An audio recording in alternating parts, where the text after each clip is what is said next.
श्री स्वामी समर्थ. अशक्य ही शक्य करतात स्वामी. महाराजांच्या सेवेसाठी 1 पाऊल पुढे या, महाराज तुमच्यासाठी 10 पाऊल पुढे येतील.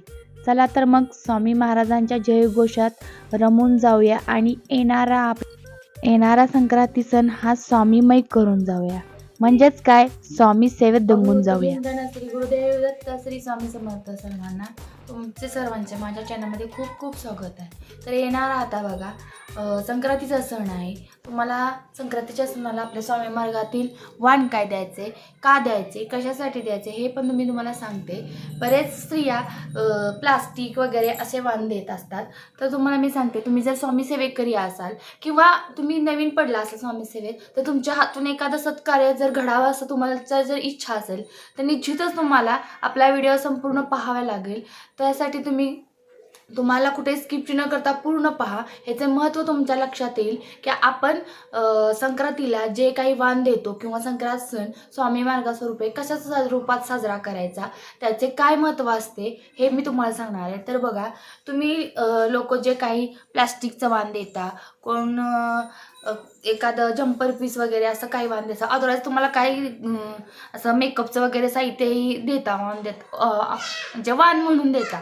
तर असं न करता आता सध्या आपल्या केंद्रात आपल्या मार्गातील कॅलेंडर आलेले आहेत. घरोघरी स्वामी जातील, घरोघरी पण स्वामींना पोचवायचं काम जर तुमच्या हातून होत असेल तर निश्चितच तुम्ही 11, 21 अशा स्वरूपात कॅलेंडर वाण द्या. खूप मोठं पुण्याचं काम आहे. आपल्या घरोघरी पोचतील आणि जे दिंडोरीत जे गरीब लोक काम करतात त्या लोकांना पेमेंट म्हणून द्यायचं काम असते. त्याचं सत्कार्य आपल्या हातून होईल. पुण्याचा मार्ग 2 स्वरूपात करत असाल तर तुम्हाला निश्चितच पटेल की वाणाचं स्वरूप तुमच्या स्वरूपातून तुमचं एक वाण पण जाईल आणि एक लाख मोलाचा हातभार आपल्याला परमपूज्य गुरु माऊलीने जाईल. तर तुम्ही वाण कॅलेंडर द्या किंवा स्वामी मार्गातील कोणत्याही वस्तू द्या.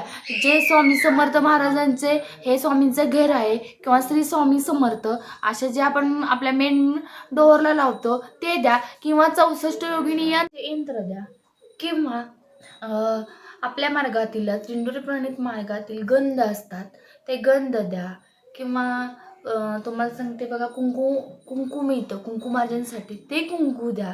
जेणेकरून जे आपल्या मार्गातील वस्तू आहेत त्याचे महत्त्व मी सांगणार आहे. कुंकू दिल्यानंतर ते पदोपदी श्रीयंत्रावर जाणार आहे.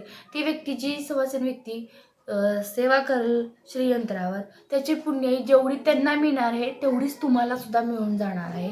त्याचे सौभाग्याचे प्रतीक कुंकू असते आणि त्या कुंकूचं खूप महत्त्व असतं. आपल्या मार्गातील कुंकू खूप शुभ असते. जर तुम्ही ते कुंकूचं पाकिट आणून जर दिलं तर त्याचे किती स्वरूपात बघा, श्रीयंत्रावर त्याचे प्रदान होणार आहे. कुंकुमार्जन या सेवेने त्याची पुण्य त्या व्यक्तीला सुद्धा होणार आहे आणि ते तुम्हाला सुद्धा लाभणार आहेत.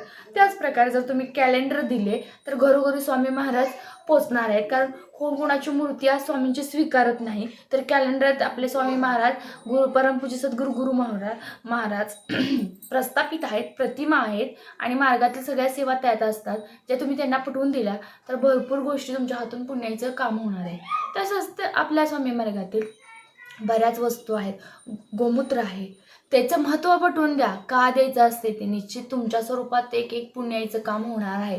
तर माझ्या प्रिय स्वामी सेवेकरी महिलांनो, माझ्या बहिणींनो, माझ्या भक्तिनींनो, तुम्हाला मी मनापासून सांगते, आपल्या केंद्रातीलच वस्तू घ्या आणि आपल्या केंद्रातील वस्तूचेच वाण म्हणून दान द्या. कुठेही वस्तू न खरेदी करता आपल्या केंद्रातील वस्तू खरेदी करा आणि त्याचे वाण द्या. त्याचे तुम्हाला मोल बऱ्याच प्रकारे मिळणार आहे. स्वामी माऊली खूप प्रकारे सेवा करून घेतात, ती एक सेवा समजा आणि अशा स्वरूपात तुम्ही एक सत्कार्याचा लाभ घ्या. श्री स्वामी समर्थ. सर्वांना तुम्हाला माझा व्हिडिओ आवडला असेल तर लाईक, शेअर, कमेंट निश्चितच करा. श्री स्वामी समर्थ. जय जय स्वामी समर्थ.